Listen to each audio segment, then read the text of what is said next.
গুরুদেব কোথায় স্নান করলে ক্ষয়রোগ দূরে যাবে? তারা করে বলছে গুজরাটে, কারণ দ্বারকাটা হচ্ছে গুজরাটের মধ্যে। আর এই গুজরাটেই সোমনাথ, দ্বাদশ লিঙ্গের এক লিঙ্গ, যে সোমনাথ শিবের মন্দির, সেই সোমতীর্থের সরোবর পাশে একটা দিঘি আছে। দিঘিতে যদি স্নান করানো হয় ক্ষয়রোগীকে, ক্ষয়রোগ চিরতরে দ্রবীত হয়ে যায়। তা বলছে ঠিক আছে, শুনে তো নিলাম। এইবার দেবাদিদেব ভোলানাথের কাছে এক কলা চাঁদ নিয়ে সোজা চলে গেলেন সোমতীর্থের সরোবরে। আর সরোবরে যেই ডুবিয়েছে চাঁদের যে পুরানো হারানো জ্যোতি পুনরায় সেখানে ফিরে পেল। প্রভা মানে হচ্ছে জ্যোতি, আশ মানে হচ্ছে ফিরে পাওয়া। তা সেই থেকে সোমতীর্থের আর একটা নাম হয়ে গেল প্রভাস তীর্থ। তাই প্রভাসের তীরে যজ্ঞ করছে, যজ্ঞ কম হবে না, পরিপূর্ণ রূপে যজ্ঞ হবে, পরিপূর্ণ রূপে যজ্ঞ হবে। তা বলছে ঠিক আছে, পত্র লিখে দাও। যেই না পত্র লিখে দাও বলেছে, রামের বচনে শুনিয়া তখন পত্র লিখে নিজ করে।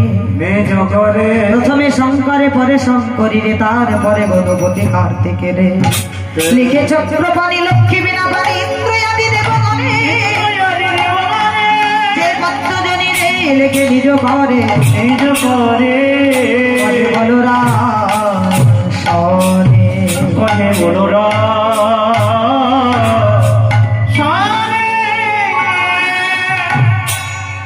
সমস্ত পত্র লেখা হয়ে গেছে। পত্রগুলো বলাই দাদাকে বলছো, দাদা একটু দেখে দাও ঠিকঠাক হয়েছে কিনা। বলাই দাদা পাতা উল্টাচ্ছে, মানে যার যেটা লক্ষ্য, বাবা যার যেটা লক্ষ্য। বলাই দাদা লক্ষ্য যে কোথায় তুই নিমন্ত্রণ করলে আমি দেখবো না, আর না পত্র সব শেষ। বৃন্দাবনের চিঠি কর, বৃন্দাবনের চিঠি কর। ক্ষমা করো দাদা, বৃন্দাবনে কাউকে চিঠি দেব না, কাউকে চিঠি দেব না। সে কি রে, তুই বৃন্দাবনে চিঠি দিবি না? বলছে না। কেন, কারণ কি? আমি শুনেছি যে আপনজনদেরকে নিমন্ত্রণ না করলেও হয়, আপনজনদেরকে নিমন্ত্রণ না করলেও হয়, এটা কিন্তু ঠিক কথাই, তবে ক্ষেত্র বিষয়ে বটে। সেটাকে আমার ছেলে মেয়ে যদি কোনো অনুষ্ঠান করে, মা বাবা বর্তমান, তা সেই সময় মা বাবাকে নিমন্ত্রণ করতে হবে। মা বাবাই তো দেখিয়ে দেবে, বাবা এইভাবে করো, ওইভাবে করো, একে বলো এই জিনিসটা নিয়ে এসো। কিন্তু ওই ছেলে বিয়ে করছে, মাকে নিমন্ত্রণ করবে কি?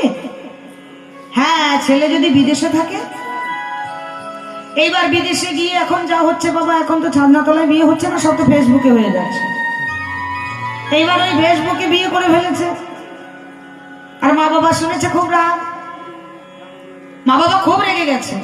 তখন ছেলে যদি বলে চিঠি লিখে, আমি যা বলে পত্র লিখে যে মা গো, বাবা গো, আমি তো তোমাদেরই সন্তান, ভুল আমি করেছি, ভুল সিদ্ধান্ত নিয়েছি, এক কাজ করো না, সব ভুল ক্ষমা করে দিও, আর ক্ষমা করে দিয়ে তোমরা দুজনে এসো, আমাদেরকে আশীর্বাদ করে যাও। ভুল তো করেছি, আমি তো তোমার ছেলে, কোথায় ফেলে দেবে? এই যে একটা ভাব, কথাতেই সব হয়, একেই বলে বাবা।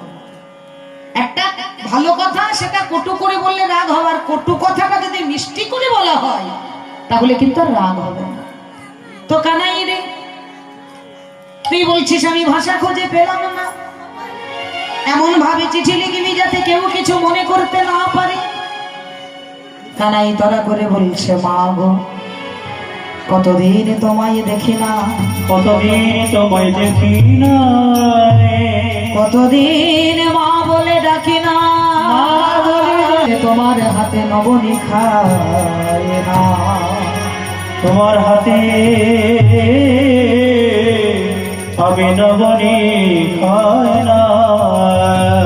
আসবার কালে থারি করে নবনী এনো। পিতা, আমি যজ্ঞ করতে জানি না, ছোট থেকে অকাসুর বধ বকাসুর বধ করতে করতে আমি বড় হয়েছি, তারপরে মথুরায় এসে গেছি, তারপরে দ্বারকায় গেছি, যজ্ঞ আমি কোনোদিন করি নাই, তুমি এসে আমাকে শিখিয়ে দিয়ে যাও, আশীর্বাদ করে যাও। পিতাকে এইভাবে চিঠি দিয়েছে, সখাদেরকে দিয়েছে, সখারে তোরাও আয়, আসবারে কালে পাকা পাকা ফল নিয়ে আসবি, আমি সেবা করব।